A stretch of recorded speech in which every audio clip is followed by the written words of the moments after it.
Welcome to our YouTube channel Veer story. अगर आपको जल्दी से नेक्स्ट एपिसोड चाहिए तो वीडियो को अभी लाइक करो। 83 कार्तिक वीज दादी माँ। अब तक दादी माँ का कॉल आ रहा था। अब आगे कार्तिक के कॉल रिसीव करके कान पर लगाया। फोन की दूसरी तरफ से दादी माँ की परेशान आवाज आई, बेला, इस वक्त परेशान करने के लिए हमें माफ कीजिएगा, मगर हमें आपसे एक बहुत जरूरी बात करनी है। हो सके तो अभी रायचंद मेंशन आ जाए। कार्तिक ने शांति से दादी माँ की पूरी बातें सुनी थी। उसे ऑलरेडी पता था दादी माँ उसकी वाइफ को उसके ही खिलाफ जाने के लिए बोलने वाली है, मगर इसके बावजूद कार्तिक के शांत चेहरे में कोई बदलाव नहीं आया। कार्तिक ने बेला के सिल्की बालों में अपनी कठोर उंगलियां चलाते हुए कहा, मेरी वाइफ ही फिलहाल सो रही है, आपको जो भी बातें करनी होगी कल कीजिएगा। फोन की दूसरी तरफ दादी माँ ने जवाब में अपनी पोती की प्यारी आवाज को एक्सपेक्ट किया था, मगर अचानक आई बर्फीली आवाज सुनते ही उनकी बूढ़ी आंखें सिकुड़कर गहरी हो गई। यह आवाज उसी शैतान की थी जिसने उनके घर को तबाही की आग में झोंक दिया था। दादी माँ ने कुछ क्षण की चुप्पी के बाद कहा, कार्तिक, आप जो कर रहे हो वो बहुत गलत है, ऐसा मत कीजिए। वहाँ अनगिनत बच्चे रहते हैं, अगर पूरा आइलैंड डूब गया तो वो सारे बच्चे अपने माँ बाप से बिछड़ जाएंगे, बेघर हो जाएंगे।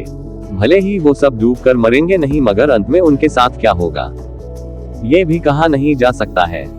अगर बेला को इन बातों के बारे में पता चला तो मुझे यकीन है वो आपको कभी माफ नहीं करेगी।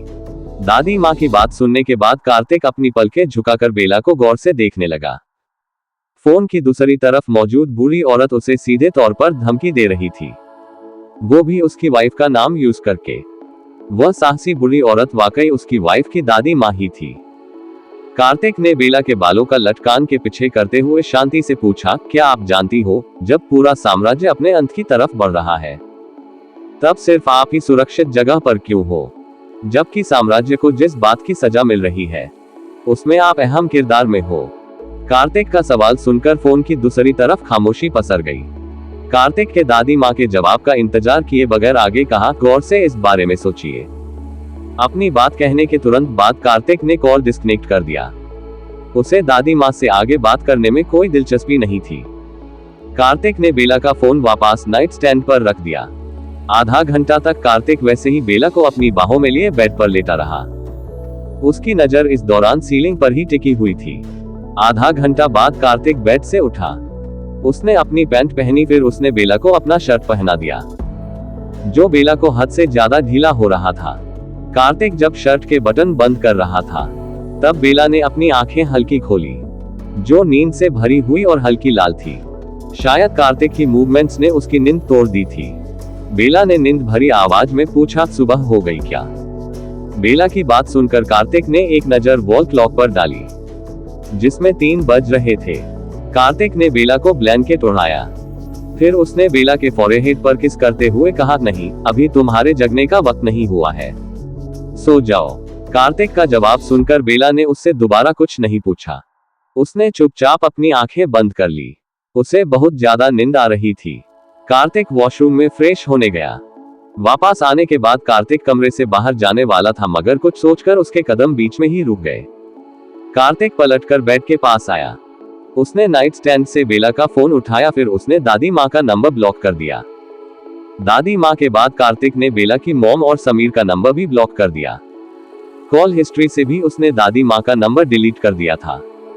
बेला का फोन वापस नाइट स्टैंड पर रखने के बाद कार्तिक कमरे से बाहर चला गया। रायचंद मेंशन। दादी माँ बालकनी में खड़ी थी। पिछले आधे घंटे से उनके दिमाग में कार्तिक की कही गई बातें ही चल रही थी। कार्तिक ने दादी माँ से पूछा था, वो सुरक्षित जगह पर क्यों है? दादी माँ जितना इस सवाल के बारे में सोचती जा रही थी, उनका शक और चिंता उतना ही बढ़ता जा रहा था।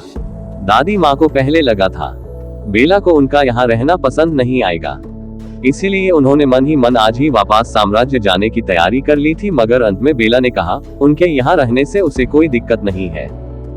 भले ही साफ तौर पर बेला ने दादी माँ को रायचंद मेंशन में रुकने के लिए नहीं कहा था, मगर असल में बेला की वजह से ही दादी माँ रायचंद मेंशन में रुकी थी, जो कि उनके लिए सबसे सुरक्षित जगह था, वरना दादी माँ अभी साम्राज्य में खतरों से घिरी हुई होती। दादी माँ ने मन ही मन सोचा, क्या बेला ने मुझे यहाँ इसलिए रुकवाया क्योंकि उसे पहले से ही पता था साम्राज्य क्या होने वाला है।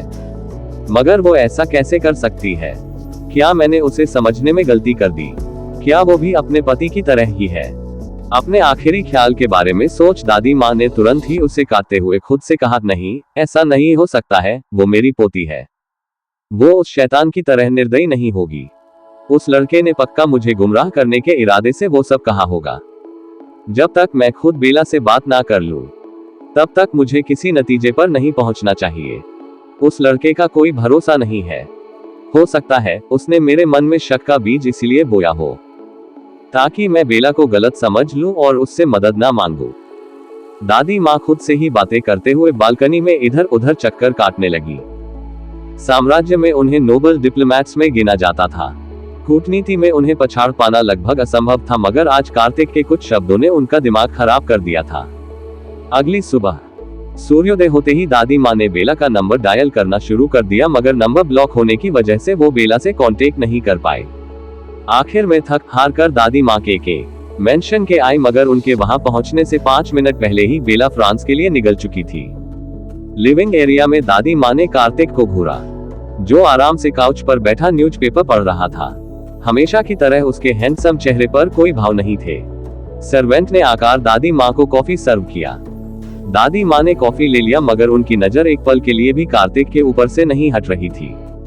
एक अजीब सी जंग की चाहत उनकी बुरी आंखों में नजर आ रही थी। आधा घंटा यूं ही बीत गया।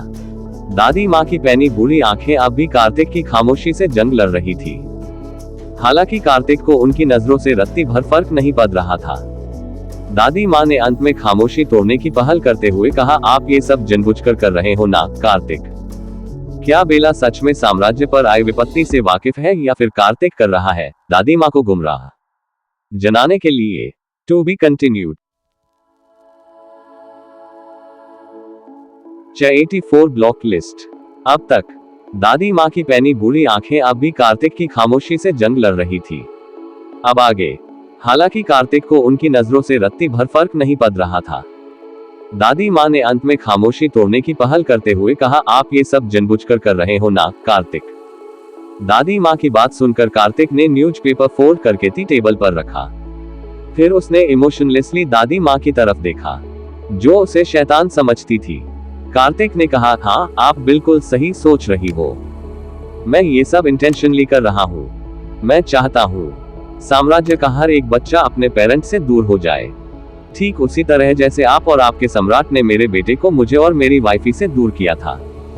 कार्तिक की बात सुनकर दादी माँ ने आह भरते हुए कहा, कार्तिक, हम मानते हैं हमसे गलती हुई है, मगर जिन हालातों में समय का जन्म हुआ था, उस वक्त हमारे पास कोई दूसरा रास्ता नहीं था। बेला उस वक्त नींद में थी। उसे कब? कार्तिक ने दादी माँ की बात बीच में काटते हुए बेहद ही ठंडे स्वर में कहा, मैं जानता हूँ मेरी वाइफी उस वक्त होश में नहीं थी, मगर आप लोगों को ये तो पता था वो मेरी वाइफ है।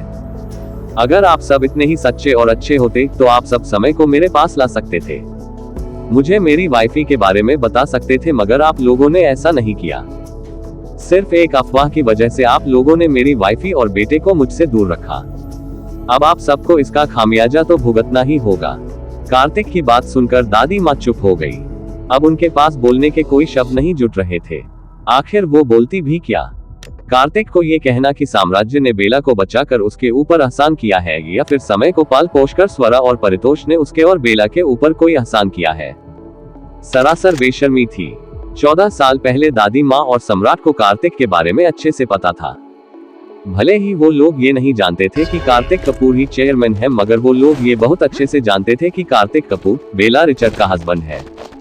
वो लोग अगर चाहते तो बेला को कार्तिक को हैंड ओवर कर सकते थे, मगर उन लोगों ने ऐसा नहीं किया। करते भी क्यों? बेला और समय को बचाने के पीछे उन लोगों का बहुत बड़ा मकसद और स्वार्थ जो छिपा था। बेला के इस्तेमाल से वो लोग चेयरमैन का फेवर पाना चाहते थे, और समय को पाल पोष कर स्वरा ने उस मातृत्व सुख को प्राप्त किया था जो वो खुद से कभी नहीं पा सकती थी। अचानक कार्तिक का फोन रिंग हुआ, जिसने दादी माँ को सोच से बाहर लाया। कार्तिक ने कॉल रिसीव किया। फोन की दूसरी तरफ से तन्मय ने रोते हुए कहा, चेयरमैन, मैं मर जाऊंगा, प्लीज मुझे बचा लीजिए, आपका बेटा बहुत गुस्से में है, प्लीज सेव मी प्लीज।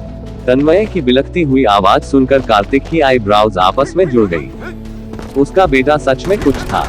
उसने उस तन्मय को रुला दिया था, जिसने समीरा तक को कभी अपने सामने सिर नहीं उठाने दिया। कार्तिक ने कुछ पल रुक कर कहा, मैं वहां आ रहा हूँ। फोन की दूसरी तरफ कार्तिक के आने की खबर सुनकर तन्मय के जान में जान आई। तभी अचानक तन्मय की नजर उस फ्लावर पॉट पर गई, जो ब्रह्मास्त्र की तरफ उसके सर की तरफ बढ़ रहा था। तन्मय के रिफ्लेक्सेस बहुत फास्ट थे, इसीलिए वो तुरंत ही झुककर फ्लावर पॉट के वार से बच गया। वही फ्लावर पॉट सीधा जाकर पीछे की दीवार में टकराए और टूटकर चकनाचूर हो गई। तन्मय ने धीरे से अपनी आंखें खोलकर उस दिशा में देखा जहां से फ्लावर पॉट आई थी। फ्लावर पॉट फेंकना वाला इंसान यानी समय उसी जगह पर खड़ा था और तन्मय को जानलेवा नजरों घूर रहा था। तन्मय उस इंसान को देखते ही सहम गया। आज से पहले उसे इतना खौफ किसी से भी महसूस नहीं हुआ था, जीतना उसे इस छोटे से बच्चे से हो रहा था। तन्मय ने ना आप देखा ना ताव, अपनी इमेज की परवाह किए बगैर तन्मय सीधा खड़ा हुआ और वहां से अपनी सबसे तेज गति में भाग गया। समय ने दूसरा फ्लावर पॉट उठाया और फिर उसने तन्मय के पीछे भागते हुए कहा, हे रुको, तुम कहां भाग रहे हो? रुक जाओ, तुमने मेरा अपहरण करने की हिम्मत कैसे की? आज मैं तुम्हारा सर फोड़ दूंगा और तुम्हारी किडनी को उन्हीं लोगों के हाथों बेच दूंगा जिसके हाथों तुम मुझे बेचने वाले थे। रुको, आज मैं तुम्हारी जान ले लूंगा। कॉल अब तक डिस्कनेक्ट नहीं हुआ था, क्योंकि तन्मय को कॉल डिस्कनेक्ट करने के लिए वक्त ही नहीं मिला था। फोन की दूसरी तरफ कार्तिक ने कुछ टूटने और समय के चिल्लाने की आवाज सुनी। उसके माथे पर बल पड़ चुका था। उसका ये बेटा कुछ ज्यादा ही अग्रेसिव साउंड कर रहा था। कार्तिक ने कुछ पल रुककर कॉल डिस्कनेक्ट कर दिया। दादी माँ अब भी वहीं बैठी हुई थी। कार्तिक ने उनसे पूछा, क्या आपको कुछ और कहना है?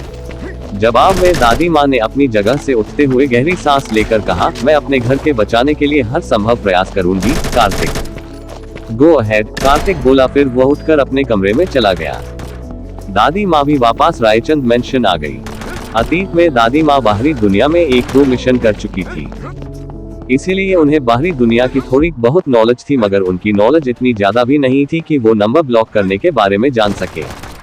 दादी माँ निराशा में काउच पर बैठी, फिर उन्होंने अपने सर पर हाथ रख लिया। मिसेज रायचंद ने उनसे पूछा, माँ आप सुबह से ही काफी परेशान दिख रही है, कोई दिक्कत है क्या? क्या कोई बात आपको परेशान कर रही है, या फिर क्या आपको किसी चीज की जरूरत है? दादी माँ ने सिर उठाकर अपनी बहू की तरफ देखा, जो चिंतित नजरों से उन्हें देख रही थी। दादी माँ ने धीमे स्वर में कहा, मुझे बेला से एक जरूरी बात करनी है, मगर उसका कॉल ही नहीं लग रहा है। बस इतनी सी बात के लिए आप परेशान हो रही हो? माँ रुकिए, मैं आपके उससे बात करवाती हूँ, मिसेज रायचंद ने मुस्कुराते हुए कहा। मिसेज रायचंद की बात सुनकर दादी माँ की आंखों में उम्मीद भरी चमक आ गई। हालांकि उनकी उम्मीद जल्दी ही अंधकार में डूब गई, क्योंकि मिसेज रायचंद भी बेला से कांटेक्ट कर पाने में असफल रही। होती भी कैसे नहीं, कल रात कार्तिक ने उनका नंबर भी ब्लॉक जो कर दिया था। France, Paris, Infosys office building में चारों तरफ अफरा तफरी मची हुई थी। सारे एम्प्लॉयज जितना हो सके खुद को उतना प्रेजेंटेबल दिखाने की कोशिश में लगे हुए थे। ऐसा लग रहा था मानो अगर उन लोगों ने खुद को अच्छे से प्रेजेंट नहीं किया तो साक्षात नर्क का दूत आकर उन्हें उनकी गुनाह की सजा देगा। पूरी इन्फोसिस कंपनी जितना एरिया कैप्चर करती थी, वो एक छोटे से सिटी के बराबर था। कड़कती ठंड और हल्की स्नोफॉल के बावजूद ऑफिस बिल्डिंग के बाहर जर्नलिस्ट की भीड़ लगी हुई थी। लगती भी कैसे नहीं, आज पूरे 14 सालों बाद इन्फोसिस की चेयरमैन ऑफिस जो आने वाली थी। हालांकि जर्नलिस्ट्स को ऑफिस एरिया में जाने की इजाजत नहीं थी, इसीलिए वो सब बाहर ही सनसनी न्यूज के इंतजार में खड़े थे। एक हॉर्न की आवाज के बाद एक साथ अनगिनत लग्जरियस काली गाड़ियों का काफिला स्लो स्पीड में जर्नलिस्ट्स के सामने से गुजारा और इन्फोसिस के मेन गेट में एंटर कर गया। हालांकि गाड़ियों की संख्या ज्यादा होने की वजह से उस पूरे काफिले को अंदर जाने में ही 1 घंटा लग गया। इस पूरे 1 घंटे एक भी कैमरामैन ने अपना कैमरा नीचे करने की हिम्मत नहीं की थी। अंत में एक कैमरामैन ने थककर अपना कैमरा नीचे करते हुए कहा, इन गाड़ियों को कैप्चर करके हमें क्या मिल जाएगा? बेला रिचर्ड तो बाहर आई नहीं, फालतू में हम इन गाड़ियों को क्यों कैप्चर करें? अपने कैमरामैन की बात सुनकर जर्नलिस्ट ने उसे मुक्का मारते हुए कहा, इडियट, सिर्फ ये क्लिप ही काफी है हमारी चैनल की टीआरपी बढ़ाने के लिए और हमें प्रमोशन दिलाने के लिए। अब बताओ मुझे, क्या तुम्हें मैडम रिचर्ड की कार का नंबर प्लेट कैप्चर किया? जर्नलिस्ट की बात सुनकर कैमरामैन हक्का बक्का रह गया। उसे नहीं पता था सिर्फ किसी इंसान के गाड़ियों को कैप्चर करने से उसे अपने कंपनी में अच्छी पोजीशन और इज्जत भी मिल सकती है। कैमरामैन ने तुरंत अपना होश संभालते हुए कहा, हाँ मैंने किया है। कैमरामैन का जवाब सुनते ही जर्नलिस्ट की आंखों में चमक आ गई। बेला रिचर्ड की कार का नंबर पूरे यूरोप में सबसे ज्यादा यूनिक था। अगर वह अपने न्यूज में उस नंबर प्लेट को भी शामिल करेगा तो उसकी न्यूज बाकियों की तुलना में ज्यादा स्ट्रॉन्ग और इम्पैक्टफुल होगी। बाहर का सीन कैप्चर करने के बाद जर्नलिस्ट अंदर तान का झांकी करने लगे। बेला की Rolls Royce car office building के एंट्रेंस पर रुकी हुई थी। बाहर कंपनी सारे हाई एग्जीक्यूटिव्स हाथ में बुके लिए उसके वेलकम के लिए खड़े थे। चार्ली ने जाकर कार का बैक डोर ओपन किया। बेला बड़े गौर से अपने फोन में कुछ देर रही थी। चार्ली ने तिरछी नजरों से बेला के फोन में झांकने की कोशिश की तो उसने पाया बेला अपना ब्लॉक लिस्ट चेक कर रही है। चार्ली ने हैरत से कहा, सिस्टर बेला, आपके प्राइवेट नंबर के बारे में तो सिर्फ कुछ गिने चुके लोगों को ही पता है। आपने उनमें से किसे ब्लॉक लिस्ट में डाला है? चार्ली का सवाल सुनकर बेला ने अपना फोन स्क्रीन उसकी तरफ देखा। हैरान चार्ली बेला का ब्लॉक लिस्ट देखकर स्पीचलेस हो गया। उसे अपने आंखों पर यकीन नहीं हो रहा था। चार्ली ने बेला को अजीब नजरों से घूरते हुए कहा, ऐसी भी कौन सी विपत्ति आ गई है सिस्टर बेला? आपने उन सभी लोगों को ब्लॉक क्यों कर रखा है जो आपके सगे हैं? यहाँ तक कि आपने अपनी मॉम को भी ब्लॉक कर दिया है। ये मैंने नहीं किया है। आपने नहीं किया है। अगर आपने नहीं किया है तो फिर किसने किया है? ये आपके फोन में कौन आपके ही फैमिली मेंबर्स का नंबर ब्लॉक कर सकता है? चार्ली का कंफ्यूज्ड चेहरा देख बेला हल्का हंसी और बोली, उसे लगता है नंबर ब्लॉक कर देने से मैं कुछ जान नहीं पाऊंगी। How cute, what is cute? आगे क्या होगा जानने के लिए to be continued. Dear readers,